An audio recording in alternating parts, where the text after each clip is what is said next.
অনেক ধন্যবাদ।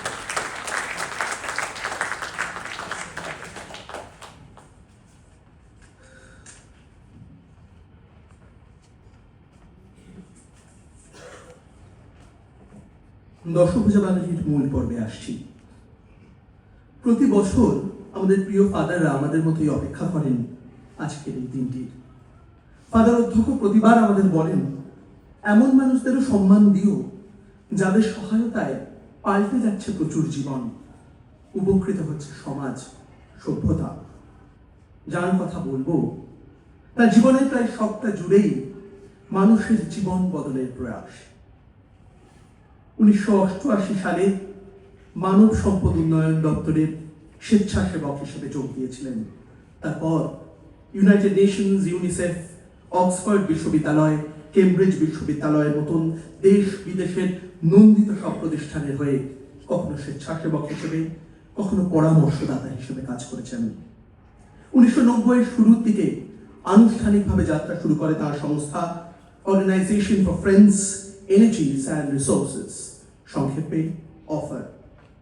শিশু শ্রমের বিরুদ্ধে সচেতনতা বৃদ্ধির উদ্দেশ্য নিয়ে শুরু করে কয়েক বছরের মধ্যেই 50,000 শিশুর শৈশব অন্ধকার থেকে ফিরিয়ে আনেন আলোর পৃথিবীতে।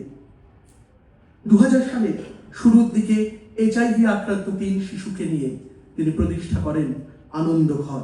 তারপর থেকে আজ পর্যন্ত এই রোগে আক্রান্ত অগুন্তি মানুষকে মূল স্রোতে ফিরিয়ে এনেছেন তিনি।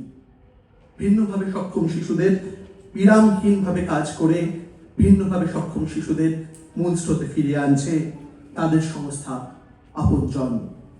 বয়স্ক মানুষদের ভালো থাকার জন্য তারা উদ্যোগী। তাদের প্রকল্প সাজবাতি বিধাননগর পুলিশের সঙ্গে একসঙ্গে কাজ করে সহায়তা করে পাশে দাঁড়াচ্ছে হাজার হাজার প্রবীণ প্রবীণার। তাদের একাকিত্বে হয়ে উঠছে চিরসখা। এইচআইভি রোগ নিয়ে তার নিরলস প্রচেষ্টার কারণে সারা দেশে তার কর্মকাণ্ড সুবিদিত। এই রোগ যে সাধারণ স্পর্শে ছড়ায় না, সে বিষয়ে সচেতনতা তৈরি করার উদ্দেশ্যেই 2018 সালে এই শহরে তিনি শুরু করেন এশিয়ার প্রথম এইচআইভি পজিটিভ মানুষদের দিয়ে পরিচালিত ক্যাফে পজিটিভ। এই উদ্যোগে রাতারাতি বদলে যায় এমন প্রচুর মানুষের জীবন। সমাজের প্রচলিত ধ্যান ধারণায়, প্রচলিত বজ্র আঁটুনিতে যাদের পথ চলা কঠিনতর হয়ে গিয়েছিল। প্রায় 4 দশকের এই বিরাট কর্মকাণ্ডে তিনি সমাদৃত হয়েছেন দেশ বিদেশে। ইতালির রাষ্ট্রপতি তার হাতে তুলে দিয়েছেন সাম্মানিক ডেলিট। সম্মান এসেছে অসংখ্য শিক্ষা প্রতিষ্ঠান, সমাজসেবী সংগঠন, সমাজের সর্বত্র থেকে।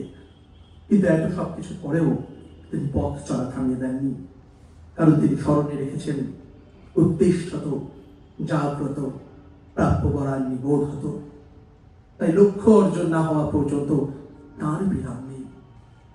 এমন একটা লক্ষ্য, এমন একটা পৃথিবী যেখানে শিশুর জন্য, প্রবীণের জন্য থাকবে মুক্ত হওয়া। মানুষ থেকে মানুষকে সরিয়ে রাখে যত বাধা নিষেধ, তাদের বেড়াচাল ভেঙে তিনি মিলিয়ে দেবেন সবাইকে এই ভারতের মহামানবের সাগর তীরে।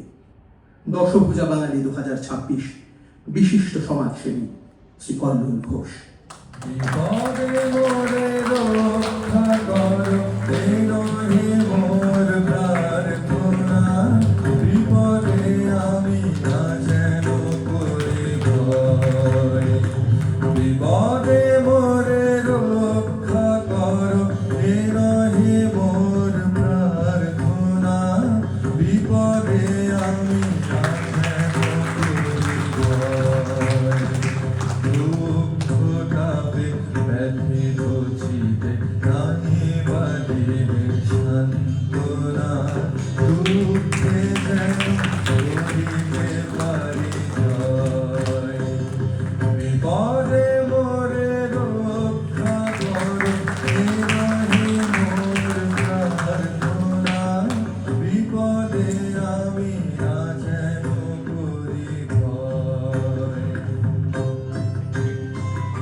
শ্রী কল্লোল ঘোষকে অনুরোধ করব কিছু শব্দ উচ্চারণের জন্য।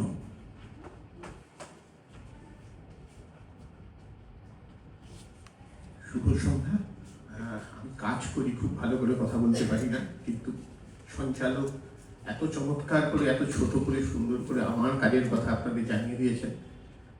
শ্রদ্ধেয় ফাদার সঞ্জীবদা, হাসানুল্লাহ, যারা আমার কাজের কথা বেশ কিছু বছর ধরে জানেন, আর ফাদারের এত ব্যস্ততা সত্ত্বেও গত 14ই জানুয়ারি যখন ফাদার আমার বাচ্চাদের কাছে যান, বিশ্বাস করুন আমার বাচ্চারা মুখ দিয়ে হাসে না, চোখ দিয়ে হাসে। আজকের এই সম্মান 50,000-এর জায়গায় 1 লাখ 2 লাখ যে শিশুরা সত্যিই আমাদের চায়, যাদের জন্মানোর জন্য কোনো দোষ নেই, তাদের জন্য আমরা যেন আরো ভালো করে কাজ করতে পারি। আর আমি বিশ্বাস করি যখন HIV বাচ্চাদের জন্য একটা ক্যাফেটেরিয়া করব বলে শহর কলকাতায় কেউ জায়গা দিচ্ছিলেন না, একটা ছোট যোধপুর পার্কে 10x10 গ্যারাজে আমরা শুরু করি, এই শহর কলকাতা মুখ ফিরিয়ে নেবে না, এই বিশ্বাস আমার ছিল। এবং সেখান থেকে আজকে ক্যাফেটেরিয়া কলকাতা থেকে দিল্লি অব্দি পৌঁছে গেছে। এবং আমাদের বিশ্বাস যে ইনক্লুশনের কথা আমরা বলি, যে ভাইব্রেশনের কথা আমরা বলি, আজকের এই সম্মান আরো আমার জিদ বাড়িয়ে দিল, আরো অনেক শিশুকে নিজের পায়ে দাঁড়াবো। আর আমি বিশ্বাস করি আপনারা আমার সঙ্গে থাকবেন।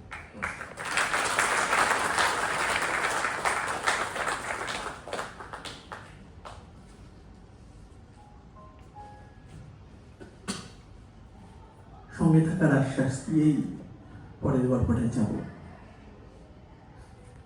যেভাবে গল্পটা শুরু করব, গল্পের শেষে হয়তো আপনারা শুরুটা নিয়ে সন্দেহ করতে পারেন, তবে যারা জানেন তারা জানেন। ক্লাস 3-তে পড়াকালীন মায়ের শাড়ি পরে রানীকুঠি যাবে বলে যে মেয়েটা ঠাকুরিয়া থেকে 41/1/A বাসে উঠে চেপেছিল, এটা তার গল্প। যে তরুণী মাঝ রাস্তায় গাড়ি থামিয়ে নেমে পড়েছিল অসভ্য ট্যাক্সি চালককে শিক্ষা দেবে বলে, তার গল্প। ভারতীয় টেলিভিশনের ইতিহাসে সর্বকালের সবচেয়ে জনপ্রিয় ধারাবাহিকের নায়িকার গল্প।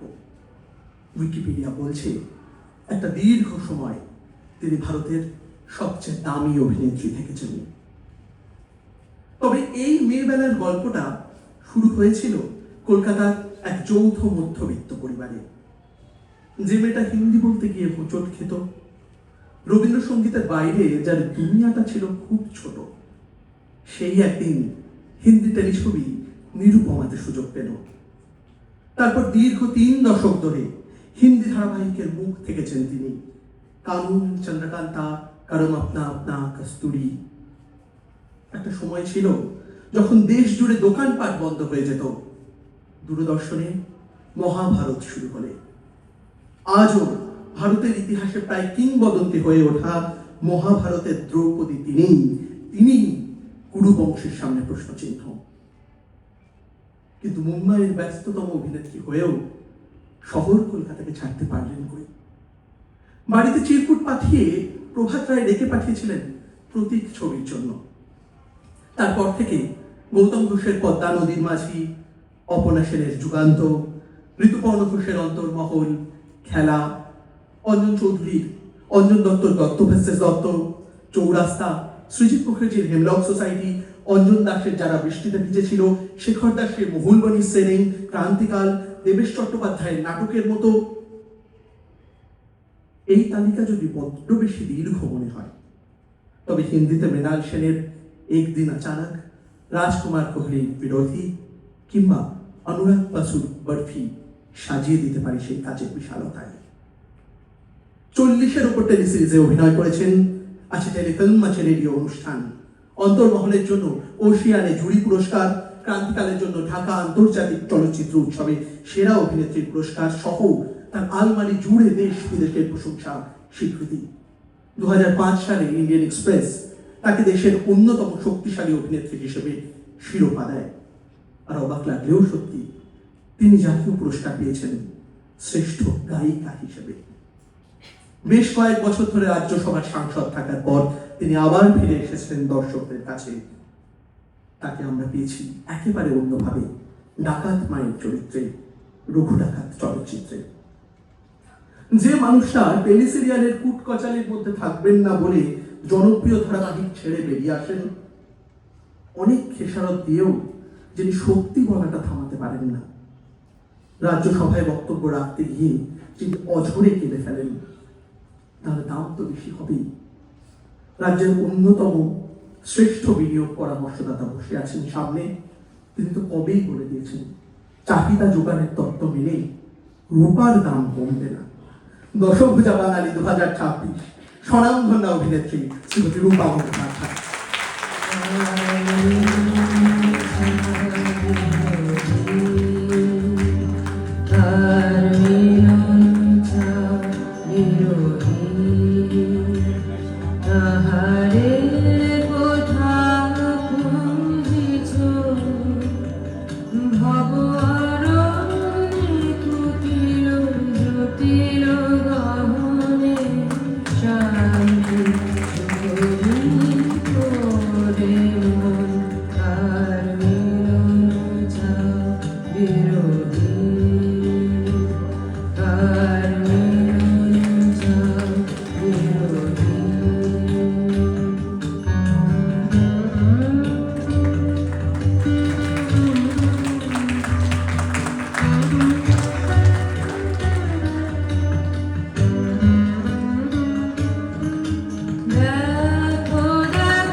দশভুজার মাইক্রোফোনে এবার গানে ও কথায় কিছু রূপলী মুহূর্ত, শ্রীমতী রূপা গাঙ্গুলি।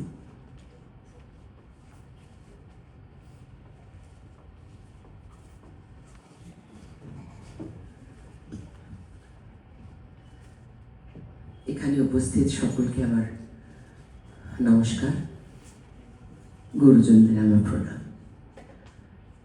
আজ খুব বিশেষ একটা দিন, আন্তর্জাতিক ভাষা দিবস।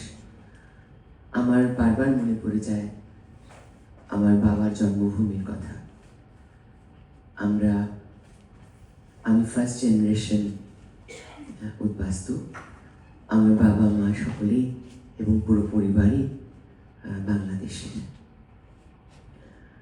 তো ভাষা আজও আমার, বাংলা ভাষাটা খুব শখের, জানেন ফাদার। মা এই গত বছর 15 আগস্ট আমাদের ছেড়ে চলে গেলেন। বাবা বহু বছর ধরে অসুস্থ ছিলেন, তাকে জোর করে ধরে বেঁধে আমি এই মহাভারত করাবার পর মায়ের নামে বাবার নামে, মানে বাবার নামে তো পারিনি, মায়ের নামে একটা বাড়ি কিনে দিলাম, তোমরা চলে এসো এখানে, আর পারছি না, অত দূরে আর কষ্ট করে থেকো না।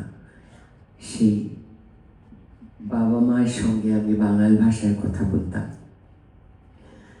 প্রায় সবসময়, যে কারণে আমার পদ্মা নদীর মাঝি ছবিটাতেও, সিনেমাটাতে অভিনয় করতে খুব সুবিধা হয়েছিল। ইট ওয়াজ জয়েন্ট কোলাবোরেশন বাংলাদেশ আর ইন্ডিয়া গভর্নমেন্টের। পদ্মা নদীর মাঝি, বহু স্মৃতি, বহুবার বাংলাদেশ যাওয়া। আমি জানি এই মুহূর্তগুলো খুব কাছে। আমরা আমাদের ভাষাকে নানান জায়গায় ছড়িয়ে দিয়েছি। আজ আমাদের দেশে এই বাংলা ভাষাকে ক্লাসিক্যাল ল্যাঙ্গুয়েজ, ধ্রুপদী ভাষা বলে সম্মানিত করা হয়েছে, সেটাও একটা আমাদের জন্য বিশাল প্রাপ্তি। আর আমি একটা কথা বলে যাব, এখানে শেষ করব। আমার দুটো বাংলাই ভালো লাগে। একটা হচ্ছে আমার কলকাতায় শেখা বাংলা, আর একটা হচ্ছে আমার বাঙালি। কেমন আছো? ভালো তো? তো আমার বাড়িতে এখন তো আর মা বাবা নেই, তো আমার একজন গাড়ি চালক আছে, সে বাঙালি বলে। তো আমি এখন মাঝে মাঝে তার লগে বাঙালি করি আর কি। ওষুধ দিলা না? আর জলটা দাও না একটু। তো খুব মজা লাগে, একটু একটু করে বাঙালি বলি, ওটা মনে রাখি। আমার বাবা এই ভাষাটা বলতেন, মা বলতেন, তা আমি ওটাও মনে রাখি। আমি দুরকম বাংলা ভাষাই খুব সম্মানের সঙ্গে মনে রাখি, এবং এটা আমার কাছে খুব আনন্দের বিষয় যে আমি খুব অনেকক্ষণ ধরে ফ্লুয়েন্টলি বাংলা ভাষায় কথা কইতে পারি। নমস্কার। আমি আর প্রমিতি দিয়ে আমাকে এক্ষুনি বকছিলেন, আমি গানটা আর গাইতে পারি না। আমার গলাটা আমার নানা রকম পরিশ্রমের খাতির নষ্ট হয়ে গেছে, তো গানটা আমি আর গাইতে পারি না। আমি প্রমিস করছি আমি ওষুধ খাবো, ওষুধ খাবো, গলাটা ঠিক করবো, ঠিক আছে? আর আমি এইখানে এই অডিটোরিয়ামে প্রবাবলি 20 বছর আগে আরেকবার এসেছিলাম to talk on women's day or something on women achievement. তো তখন আমার মনে আছে আমি আমার মায়ের কথা বলেছিলাম যে কত কষ্ট করে মা আমার বড় করেছে। তো আজ আবার এলাম, আবারও আজকে মা বাবার কথা দিয়ে তাদেরকে প্রণাম জানিয়ে এখানে যত গুরুজনে আছেন তাদেরকে প্রণাম, যত আমার বয়সী আছেন তাদেরকে নমস্কার। আর আমার থেকে বয়সে যারা ছোট আছে অনেকে আমার থেকে বয়সে ছোট আছে, তাদের সবাইকে আমার অনেক অনেক ভালোবাসা। খুব ভালো থাকবেন, সবাইকে ভালো রাখবেন। নমস্কার।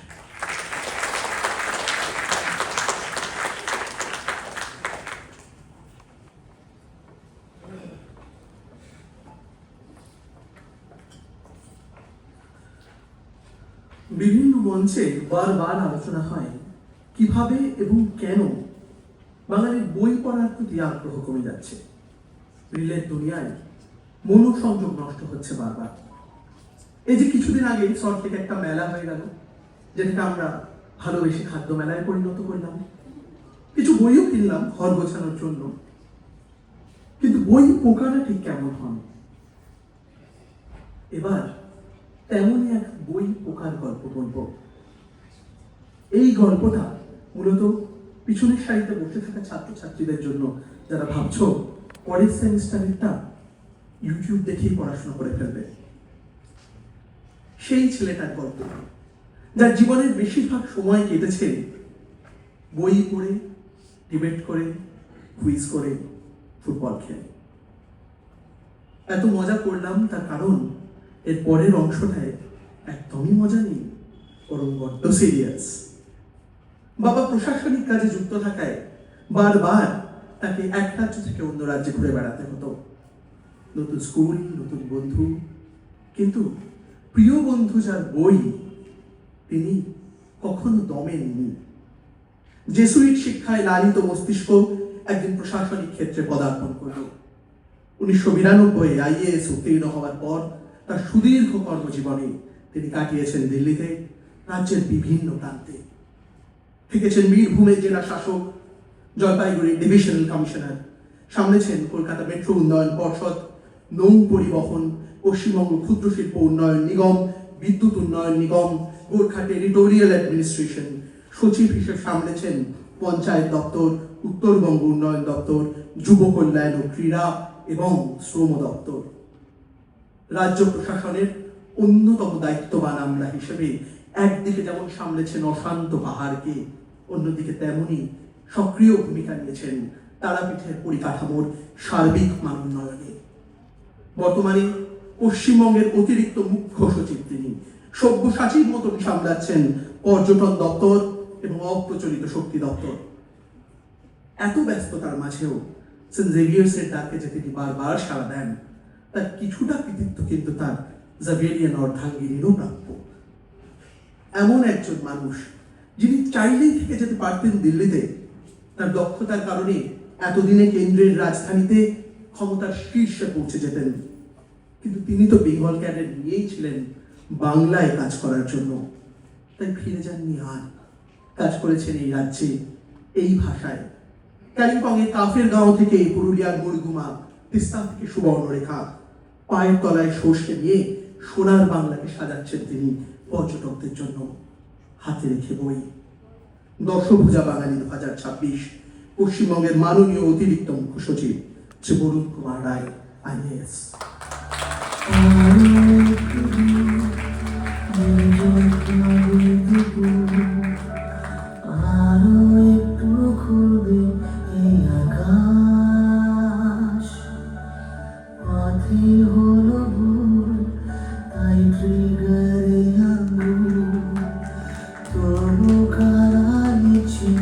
ইতিহাস যেখানে ভোলাম বেসালাম সেখানে যাওয়া কে জানে ভুল ঠিক পাল্টে দিক নতুন এই হাওয়া যেখানে ভোলাম বেসালাম সেখানে যাওয়া কে জানে ভুল ঠিক পাল্টে দিক নতুন এই হাওয়া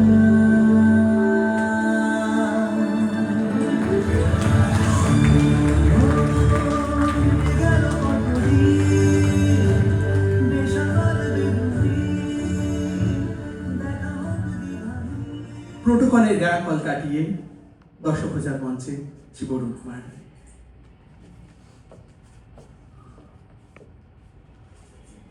ধন্যবাদ।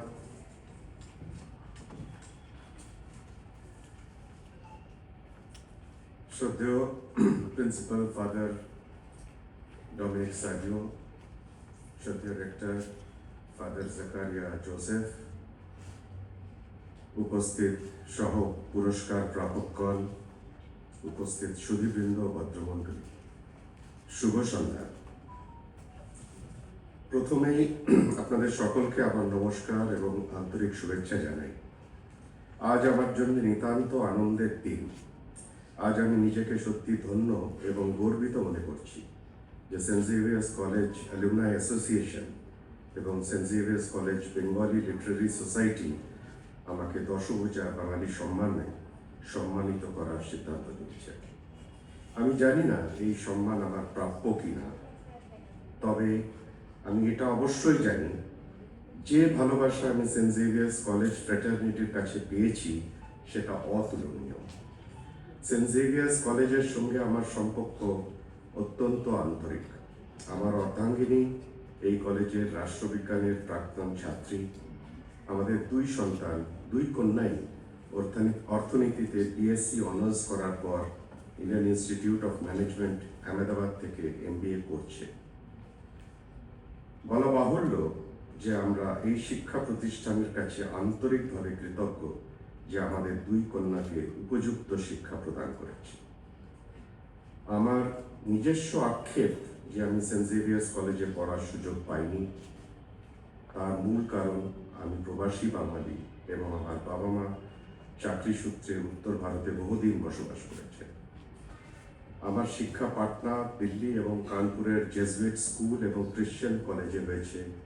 তাই এই শিক্ষা প্রতিষ্ঠানের আদর্শ এবং মূল্যবোধ আমার কাছে খুবই গুরুত্বপূর্ণ এবং অনুসরণযোগ্য। সেই আদর্শ থেকে এই জনসেবায় নিজেকে উৎসর্গ করতে পেরে আমি গর্বিত। আজ জনসেবায় আমার দীর্ঘ পথ চলা প্রায় 35 বছরেরও বেশি সময় কেটে গেছে। অনেক কিছুই পেয়েছি, কিন্তু এইরকম স্বীকৃতি এবং সম্মান কোনোদিন পাইনি। আজ সেন্ট জেভিয়ার্স কলেজ আমাকে এই সম্মান প্রদান করার যে সিদ্ধান্ত নিয়েছেন তাতে আমি সত্যি গর্বিত এবং আপ্লুত। এই সম্মান প্রদান করার জন্য আমি আপনাদের সকলকে আমার আন্তরিক ধন্যবাদ, কৃতজ্ঞতা জানাচ্ছি। নমস্কার।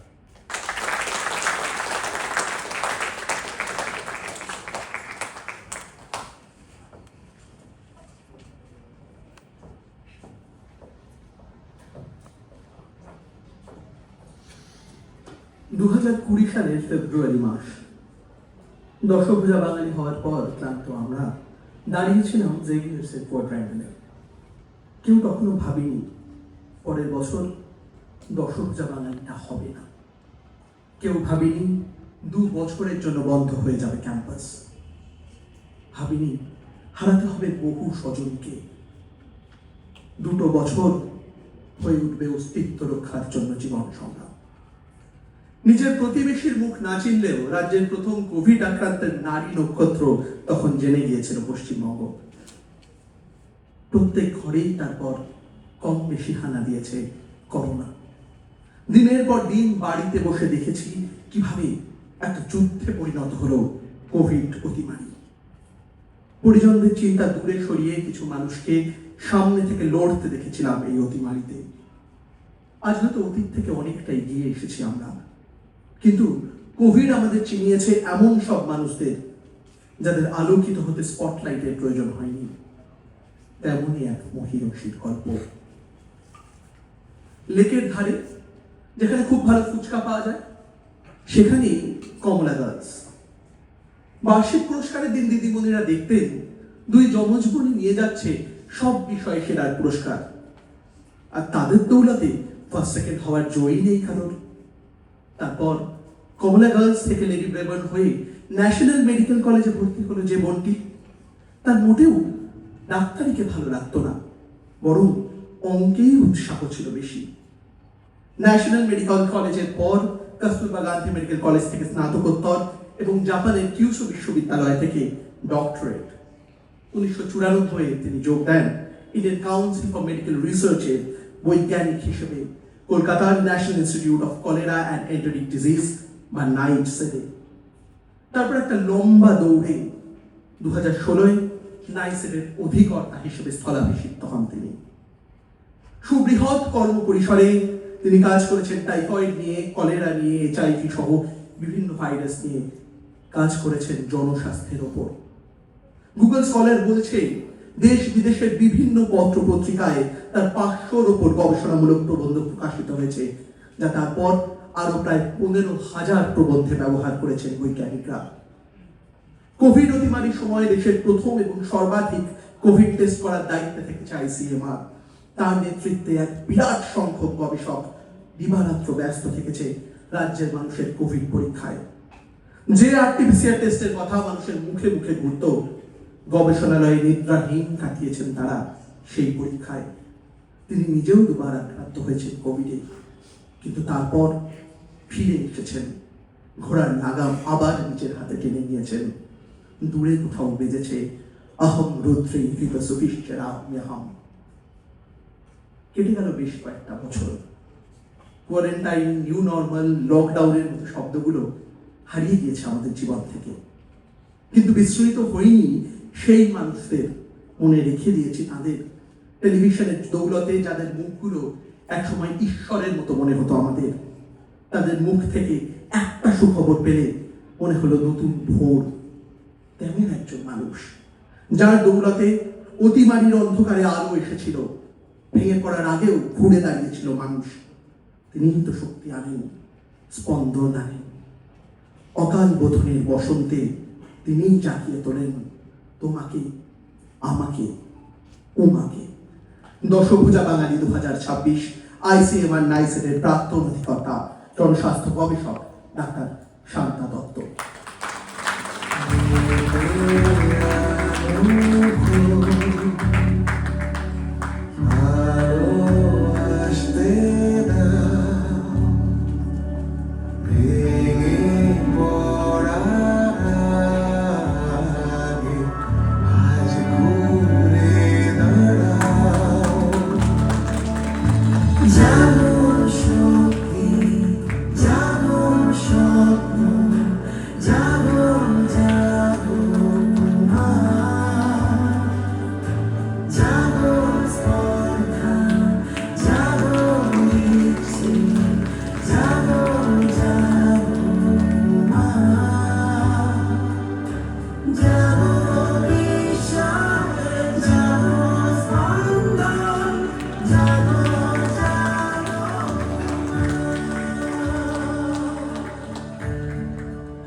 যিনি সত্যিকারের বেঁচে থাকার গানটা গেয়েছেন, দর্শক যার মাইক্রোফোন তাকিয়ে ডাকছে ডাক্তার শান্তা দত্ত।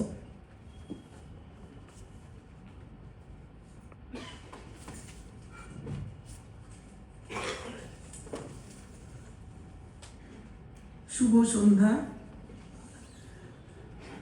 আমি মঞ্চে উপবিষ্ট সুধীবৃন্দ এবং এই সভাগৃহে উপস্থিত সুধীবৃন্দ, আমার প্রিয় বন্ধুগণ এবং ছাত্রছাত্রীগণ, সবাইকে আমি অনেক শুভেচ্ছা জানিয়ে কিছু কথা বলবো। আমি বাকরুদ্ধ, এত সুন্দরভাবে আমাকে, আমি জানি না আমি যেভাবে আমাকে বর্ণনা করা হলো আমি তার জন্য উপযুক্ত কিনা, কিন্তু আমি এখানে এসে সত্যি গর্বিত এবং আনন্দিত। এখানে যেই ছোট ছোট ছেলেমেয়েরা এবং অ্যালামনি অ্যাসোসিয়েশন যে বাংলা ভাষা, যেটা 21শে ফেব্রুয়ারির তারিখে এত সুন্দর একটা অনুষ্ঠান আয়োজন করে, এখানে না এলে কিন্তু আমি জানতে পারতাম না। তো আমার অসংখ্য শুভেচ্ছা এবং অভিনন্দন রইল, যাতে ভবিষ্যতে এইরকম করে বাংলা ভাষাকে এগিয়ে নিয়ে যাবে তোমরা, এবং বাংলা ভাষাকে যত অলঙ্কৃত করবে, আমরা যারা বাঙালি তারা কিন্তু তাতে আমরা আরো এগিয়ে যাব।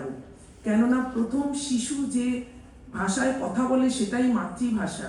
মাতৃভাষাতে যেরকম করে আমরা একটা জিনিস বুঝতে পারি, বা কোনো জিনিসকে আমরা যখন বক্তৃতা দিই বা একটা কিছু ডেসক্রাইব করি, তখন যেভাবে করতে পারি সেটা অন্য ভাষাতে কিন্তু সম্ভব না।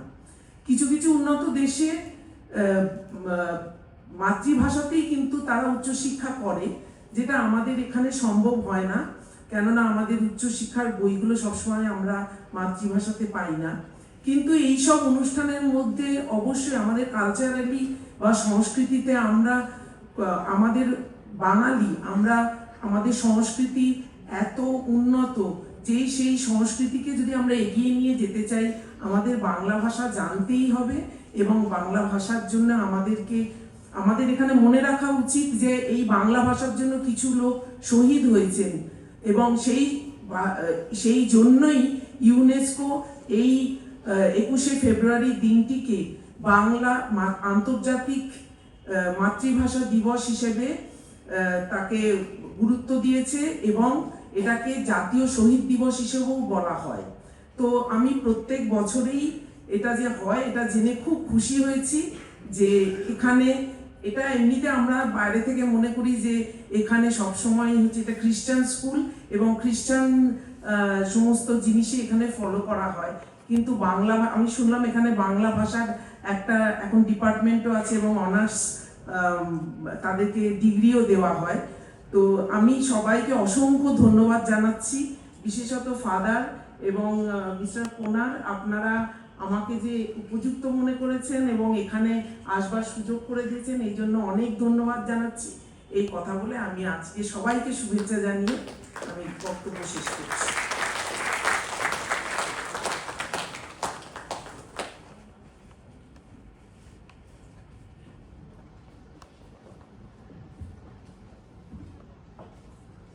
আগের গল্পটা যেভাবে শুরু করলাম এটাও সেভাবেই শুরু করব। 2020 সালে দশভুজা বাঙালি তারা মুখরিত সন্ধ্যায় মঞ্চের নিচে বসেছিলেন এক নবদ্বীপর বৃদ্ধ। কাছে গিয়ে জিজ্ঞাসা করলাম, স্টেজে উঠতে পারবেন তো? তিনি উত্তর দিলেন, স্টেজ তো উঠতে তো হবেই। ফ্ল্যাশব্যাকে চলে গেলে দেখা যায় হাওড়ার এক কামরার ঘরে বসেই যখন এই মানুষটি রচনা করছিলেন বাংলা ভাষায় একের পর এক কালজয়ী নাটক, জন্ম হচ্ছিল মারিচ সংবাদের জগন্নাথের, তখন তার সেই কলমের পাশেই শুয়েছিল এক শিশু।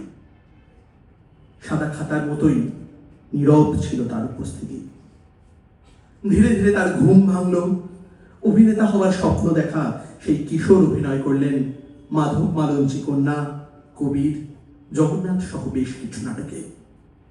তারপর একদিন অভিনেতা সত্তাকে ঘুম পাড়ানি গান শুনিয়ে তিনি মন দিলেন মঞ্চের গল্প তৈরিতে। বিশ্ব জুড়ে থিয়েটারের বদলে যাওয়া গল্পের ধরনকে স্পর্শ করতে বিদেশে পাড়ি দিলেন থিয়েটারের পাঠ নিতে। ফিরে এলেন, খুঁজে পেলেন গন্তব্য। তৈরি হলো বাংলা মঞ্চের ইতিহাসে অন্যতম আলোড়িত প্রযোজনা তিস্তা পারের বৃত্তান্ত। পিতার সুবৃহৎ বটন ছায়া থেকে উত্তরিত এক পুত্রকে চিনল বাংলার দর্শক। দীর্ঘ 3 দশক পেরিয়ে আজ তিনি বঙ্গরঙ্গ মঞ্চের শ্রেষ্ঠ নির্দেশক। এরপর সময় অসময়ে বৃত্তান্ত, নাগমণ্ডল, বিসর্জন, রাজা লিয়ার, বেচারা বিবি, আগুন মুখ, তার নির্দেশিত একের পর এক প্রযোজনায় লাইন পড়েছে রবীন্দ্র সদন থেকে একাডেমি, মিনার্ভা থেকে মধুসূদন মঞ্চে। থিয়েটার, তার ভাষা, তার সংলাপ, তার মঞ্চায়ন বারবার তার দর্শন মিলিয়েছে রবীন্দ্রনাথ থেকে শেক্সপিয়ার, উৎপল দত্ত থেকে আন্তন চেকভ, মিলিয়েছে নবারুণ ভট্টাচার্য থেকে ব্রেক্সট বিভিন্ন গল্প বলার ধরনকে। বারবার তিনি প্রয়াস নিয়েছেন প্রসেনিয়াম থিয়েটারের ধরন ভেঙে মঞ্চ এবং দর্শককে কাছাকাছি নিয়ে আসার জন্য। ফলস্বরূপ বাংলা মঞ্চে তার নির্দেশনায় বিশ্ব নাট্য ভাবনার সুগন্ধ তাড়িয়ে তাড়িয়ে উপভোগ করেছে নাট্যমতী দর্শক। দিল্লি থেকে লন্ডন, ব্যাঙ্গালোর থেকে বস্টন আন্তর্জাতিক সূত্র বিন্যাস করেছেন তিনি। চিরাচিরুক্ত ছবির পরিচয় ভেঙে নিজস্ব পরিচয় তৈরি করেছেন হারবার্ট, চতুরঙ্গ, কাঙাল মালসাট, মহানগর এক কলকাতার মতন ছবিতে। হিন্দি ছবি পোসম্পাতে এবং সম্প্রতি মানিক বন্দ্যোপাধ্যায়ের উপন্যাস অবলম্বনে পুতুল নাচের কথায়। তার পরিচালিত চলচ্চিত্র দেশ বিদেশের চলচ্চিত্রের ছাত্রছাত্রীদের কাছে হয়ে উঠেছে মাস্টার ক্লাস। তার পরিচালিত নাটক এবং চলচ্চিত্র নিয়ে শহর ও শহরতলি জুড়ে হয়েছে একের পর এক রেট্রোস্পেক্টিভ, একের পর এক উৎসব। ডন তাকে ভালো লাগে, ভানু, টিনের তলোয়ার, মেফিস্টো, জাগরণে যায় বিভাবরী। তার এই যুগের একের পর এক প্রযোজনায় অভিনয় করেছেন শ্রেষ্ঠ নাট্যশিল্পীরা। রাজনৈতিক ও সামাজিক প্রেক্ষাপটের পরিবর্তনেও স্থবির হয়ে থাকা স্বৈরতন্ত্রকে বারবার আঘাত করেছেন তিনি। স্বকীয় নৈপুণ্যে বারবার সাংস্কৃতিক ব্যাকরণের গণ্ডি ভাঙার প্রয়াসী হয়েছেন। উন্নীত হয়েছেন দেশের অন্যতম অগ্রগণ্য নাট্য ব্যক্তিত্বে। সেন্ট জেভিয়ার্সের এই প্রেক্ষাগৃহ তার বয়স কলেজটির থেকেও বেশি। এই মঞ্চ জন্ম দিয়েছে উৎপল দত্ত, শম্ভু মিত্র, রমা প্রসাদ বণিকের মতো বাংলার কিংবদন্তি মানুষদের। তাদের রেখে যাওয়া সাংস্কৃতিক আন্দোলনের পুরোধা আমাদের দশভূজা। ওই যে শুরুতে ঘুমিয়ে থাকা শিশুর কথা বলেছিলাম, যার পাশেই কলম চালাচ্ছিলেন কিংবদন্তি নির্দেশক অরুণ মুখোপাধ্যায়, এই গল্পটা তারই জেগে ওঠার গল্প, বাংলা রঙ্গমঞ্চকে জাগিয়ে তোলার গল্প। দশভূজা বাঙালি 2026, পরিচালক নাট্যচিন্তক শ্রী সুমন মুখোপাধ্যায়।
যিনি স্বয়ং মঞ্চপুত্র, তাকে মঞ্চের মাইক্রোফোনে ডাকার ধৃষ্টতা করছি শ্রী সুমন মুখোপাধ্যায়।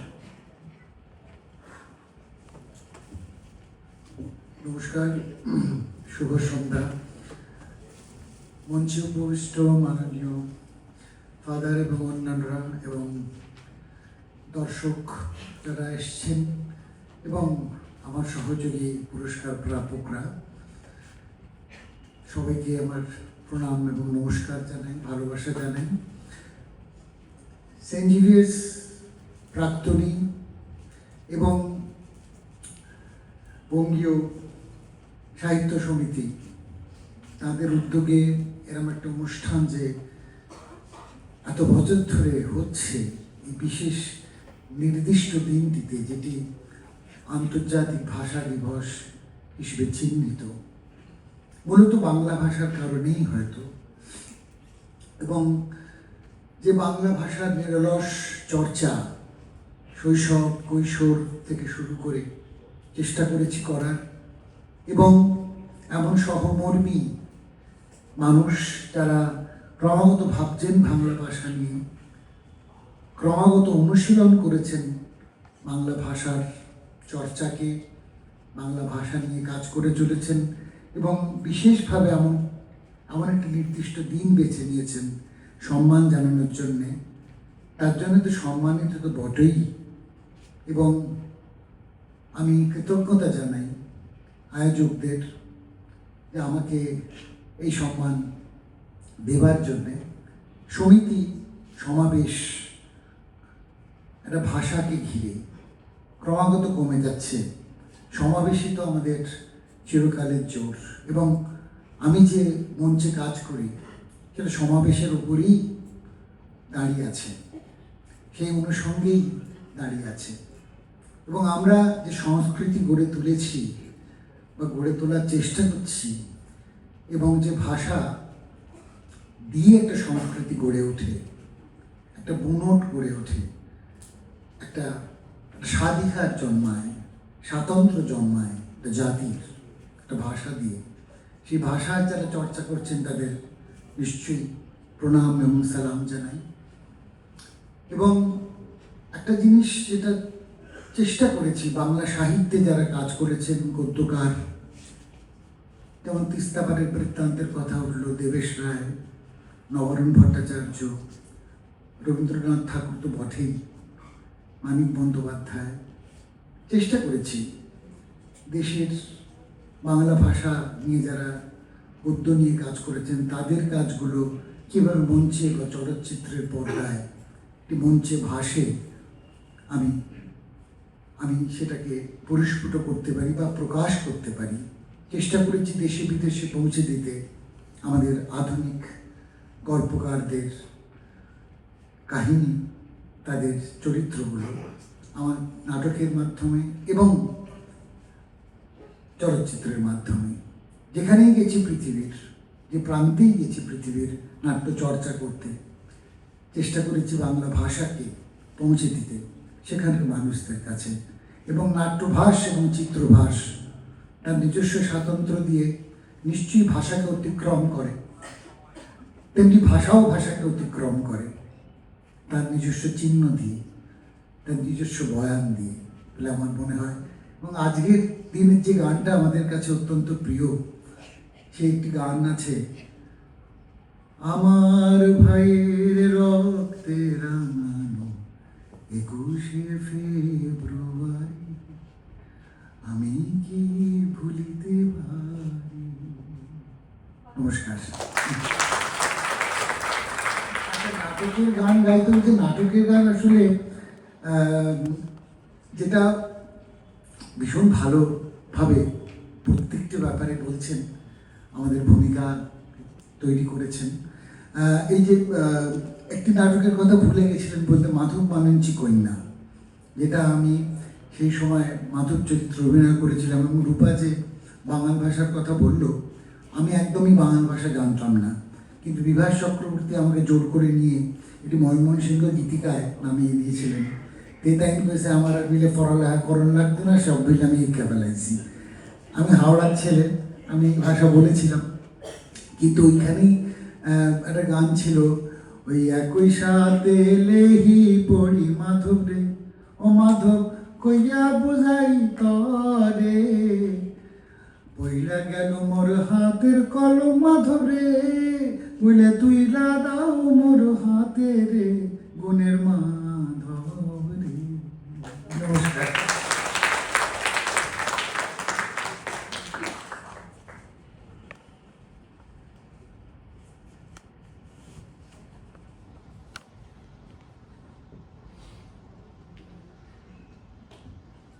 আমি জানি না নির্দেশকের পরেই একটা মঞ্চের মাইক্রোফোনে দাঁড়িয়ে ঠিক কিভাবে শব্দ গোছাতে হয়। চেষ্টা করছি, সৃষ্টতা আলোচনা করবেন। 2016 সালের সেপ্টেম্বর মাস, রাষ্ট্র অনুদিত সন্ত্রাসে ভারতের মাটিতে ঢুকে পাঞ্জাবের উড়িতে 18 জন ভারতীয় সেনাকে নৃশংসভাবে হত্যা করে সন্ত্রাসবাদীরা। দেশ জুড়ে মিডিয়া, সোশ্যাল মিডিয়া দৌলতে ছড়িয়ে পড়ে ভীতি। কিছুদিনের মধ্যেই উত্তর দেয় ভারতীয় সেনা। অতর্কিতে সন্ত্রাসবাদীদের সমস্ত লঞ্চ প্যাড গুড়িয়ে দেওয়া হয়। আজও মানুষ মনে রেখেছে সেই ঘটনাকে, যা ভারতের ইতিহাস হয়ে গেছে। মনে রেখেছে সার্জিক্যাল স্ট্রাইককে। আর তারপর এই ঘটনার কিছুদিন পর, যখন চারদিকে সার্জিক্যাল স্ট্রাইক নিয়ে হাজারো মন্তব্য পৃথিবী জুড়ে তোলপাড়, তৎকালীন বায়ুসেনা প্রধানের এক মন্তব্য বুঝিয়ে দিয়েছিল দেশের সামরিক আত্মবিশ্বাস। তিনি বলেছিলেন, সেনা কথায় নয়, কাজে বিশ্বাসী। We are here to deliver what the nation expects and not talk about it. ডাক্তারি পরিবারে জন্ম। বাবা কলকাতা মেডিকেল কলেজ থেকে ডাক্তারি পাশ করার পর সেনাবাহিনীর স্বেচ্ছাসেবক হিসেবে যোগ দিয়েছিলেন বার্মা উপকূলে। ছেলেকেও ভর্তি করে দিয়েছিলেন সৈনিক স্কুলে। ন্যাশনাল ডিফেন্স একাডেমি থেকে দেশের 44তম ব্যাচের সেরা ক্যাডেট হিসেবে রাষ্ট্রপতি পুরস্কার পাওয়ার পর তিনি যোগ দেন এয়ার ফোর্স একাডেমি হায়দ্রাবাদে। প্রশিক্ষণ শেষে ভারতীয় বায়ুসেনায়। সেই শুরু এক সুদীর্ঘ যাত্রাপথে এক শান্ত কিন্তু ঋজু মানুষের যাত্রা। এক নির্ভীক পদব্রাজক হেঁটে চললেন দেশের সেবায়। কার্গিল যুদ্ধের সময় কিভে থাকাকালীন দেশের সেনাকে অস্ত্র সরবরাহে যিনি গুরুত্বপূর্ণ ভূমিকা পালন করেন। তারপর ভারতীয় সংসদে সন্ত্রাসবাদী আক্রমণ। তৎকালীন প্রধানমন্ত্রী অটল বিহারী বাজপেয়ীর নির্দেশে সীমান্তে সেনা মোতায়েন হলো শক্তিশালীভাবে। ভাটিন্দা এয়ারবেসের বেস কমান্ডার হিসেবে নিযুক্ত হলেন তিনি। তার দীর্ঘ কর্মজীবনে তিনি ব্রতী থেকেছেন দেশ সেবায়। তার বীরত্বের জন্য এবং দেশের সুরক্ষায় তার অবদানের জন্য তিনি ভূষিত হয়েছেন সৈন্য সেবা মেডেল, বায়ুসেনা মেডেল, অতি বিশিষ্ট সেবা মেডেল এবং দেশের সর্বোচ্চ পিস টাইম সামরিক সম্মান পরম বিশিষ্ট সেবা মেডেলে। 2013 সালের 31শে ডিসেম্বর তিনি নিযুক্ত হন ভারতের বায়ুসেনা প্রধান হিসেবে। ভারতের প্রথম এয়ার চিফ মার্শাল সুব্রত মুখার্জির পর দ্বিতীয় বাঙালি হিসেবে দেশের বায়ুসেনার প্রধান হিসেবে আসীন হন তিনি। পরের বছর চিফ অফ স্টাফস কমিটির সভাপতি নিযুক্ত হন, যা আজ নাম বদলে চিফ অফ ডিফেন্স স্টাফ, অর্থাৎ দেশের সর্বোচ্চ সামরিক পদ। মহাকাশচারী হওয়ার আকাঙ্ক্ষা থেকে যিনি বায়ুসেনায় যোগ দিয়েছিলেন, তিনি চালিয়েছেন দেশের সমস্ত যুদ্ধ বিমান, MiG-21, MiG-29 থেকে তেজাস। সারা জীবন শৃঙ্খলাকে গুরুত্ব দিয়েছেন যিনি, দলগত সাফল্যে বিশ্বাস রেখেছেন যিনি, প্রণব মুখোপাধ্যায় থেকে নরেন্দ্র মোদী, রাজনাথ সিং এর মতো দেশ নেতাদের সঙ্গে এক টেবিলে বসে যিনি রাষ্ট্র নীতি নির্ধারণ করেছেন, আজ যদি তার সামনে সুস্বাদু কোনো কন্টিনেন্টাল পদ বা মিষ্টির সম্ভার সাজিয়ে দেওয়া হয়, তার বাঙালিয়ানা নাকি আজও জানান দিয়ে যায়।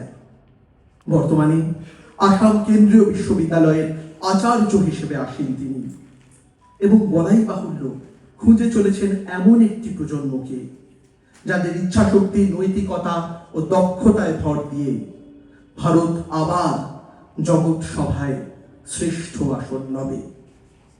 সত্যি আজ সেন্ট জেভিয়ার্সের পবিত্র প্রাঙ্গণে তার উপস্থিতিতে তার কথা বলতে গিয়ে বারবার হাতটা কেমন কপালের কাছে চলে যাচ্ছে। শুধু এটুকু বলি, ভাষা দিবসে তার উপস্থিতিতে তাকে বলে যাই, ভাষা তো নিশ্চয়ই প্রিয়, তারও চেয়ে প্রিয় জন্মভূমি। আমাকে বাঙালি থেকে ভারতীয় করে তুললে তুমি। দশভুজা বাঙালি 2026। দেশের প্রাক্তন বায়ুসেনা প্রধান, আসাম বিশ্ববিদ্যালয়ের মাননীয় আচার্য, দেশ ও মাতৃকার বীর সন্তান, air chief marshal Shri Arup রাহা।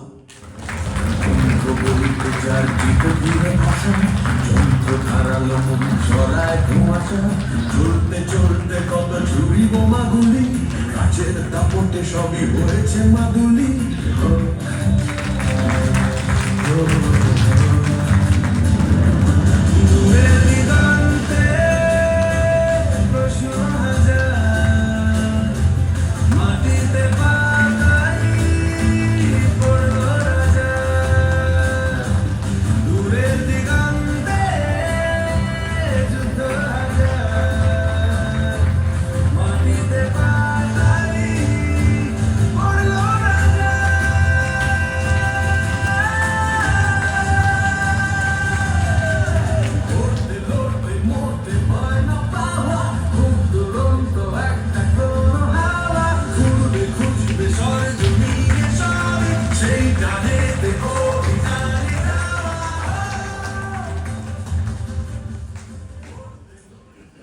দশম বোঝার মাইক্রোফোন কোনো যুদ্ধ বোমারু বিমানে উঠবে না, এই ভরসায় মাইক্রোফোনে রাখছি এর চিফ মার্শাল অরুণ রাহাকে।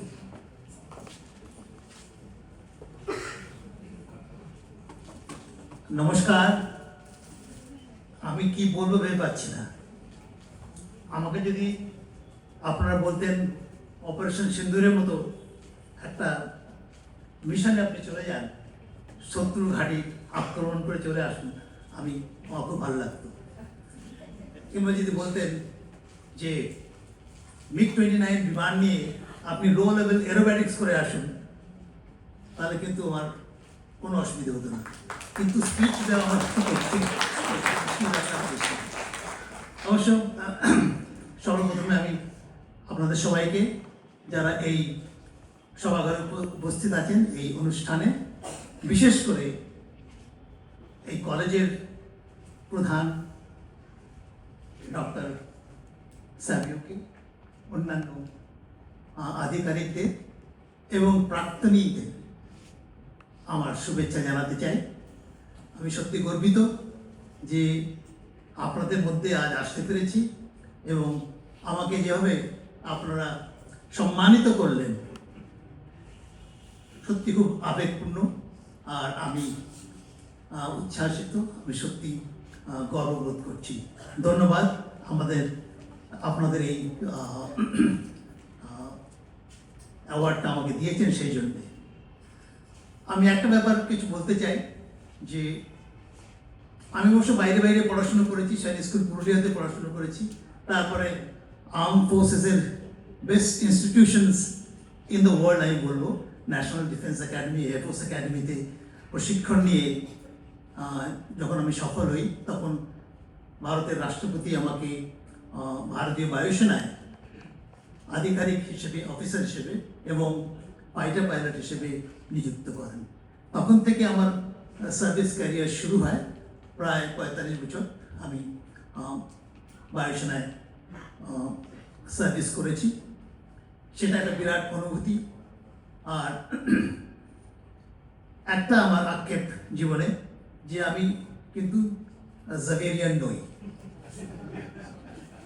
আমার ইচ্ছে ছিল যে কলকাতার এত ভালো ভালো কলেজ স্কুল আছে, অ্যাটলিস্ট সেন্ট জেভিয়ার্সে পড়াশুনো করতে পারলে আমি সত্যি একজন অত্যন্ত খুশি হতাম। এই কারণে যে এরকম একটা কলেজ আমাদের দেশে খুব কম আছে। বিশেষ করে কলকাতায় অনেক কলেজ আছে, তার মধ্যে এটা কিন্তু আমার মনে হয় সবচেয়ে ভালো। আর যারা এই কলেজের প্রাক্তনী এবং বর্তমান ছাত্রছাত্রীরা, তাদের আমি এইটুকু বলতে চাই যে তোমরা সবাই কিন্তু খুব ফরচুনেট যে এরকম একটা কলেজে তোমাদের শিক্ষা দীক্ষা, চরিত্র গঠন, ethos, ethics, integrity of character, নেতৃত্ব দেওয়ার ভাবনা, মানুষকে সেবা করার ভাবনা, এই জিনিসগুলো তোমরা শিখতে পেরেছ এবং তোমাদের একটা প্ল্যাটফর্ম, লঞ্চ প্যাডে পৌঁছে দিয়েছে এরকম একটা কলেজ। এই কলেজের এত সুনাম আছে, যেখানে একজন জাভেরিয়ান যাবে তার আগেই কিন্তু তাদের সুনাম পৌঁছে যাবে। তোমাদের সঙ্গে থাকবে এই কলেজের হ্যালো, সেইটা কিন্তু তোমরা সবসময় মনে রাখবে। আমি বিশ্বাস করি জীবনে উন্নতি করতে গেলে, ভালো করতে গেলে, ভালো নেতৃত্ব দিতে গেলে, ভালো প্রফেশনাল হতে গেলে কিন্তু অনেক খাটতে হবে, অনেক পরিশ্রম করতে হবে, আর নিজের একটা উপর একটা নাম করতে হবে, রেপুটেশনটা ভালো করতে হবে সব কিছু, সব বিষয়ে, তাকে তাহলে তার যে সুনাম সেটা কিন্তু সে যেখানে যাবে, যাওয়ার আগে কিন্তু পৌঁছে যাবে। The spoken reputation travels ফাস্টার than the written reputation. এই জিনিসটা কিন্তু অত্যন্ত গুরুত্বপূর্ণ। যেখানে একজন জাভেরিয়ান পৌঁছবে, এনভায়রনমেন্টে তাকে সবাই অ্যাকসেপ্ট করবে with open arms, and you will get a good opportunity to do well in that profession, in the job that you are getting into. তো এই বিষয়টা আমি তোমাদের বলতে চেয়েছিলাম যে এটা সত্যি গুরুত্বপূর্ণ বিষয়, মহত্বপূর্ণ বিষয়, এটার উপরে একটু জোর দেবে। শেষ করার আগে আমি আবার সবাইকে ধন্যবাদ জানাতে চাই। আমাকে এমনভাবে একটা পুরস্কার দেওয়া হলো, বলবো যে এত ভালো পুরস্কার আমি কখনো ভুলতে পারবো না, আমার স্মৃতি থেকে মুছে ফেলতে পারবো না, এবং আমার মনে হয় I cherish this all my life. Thank you very much.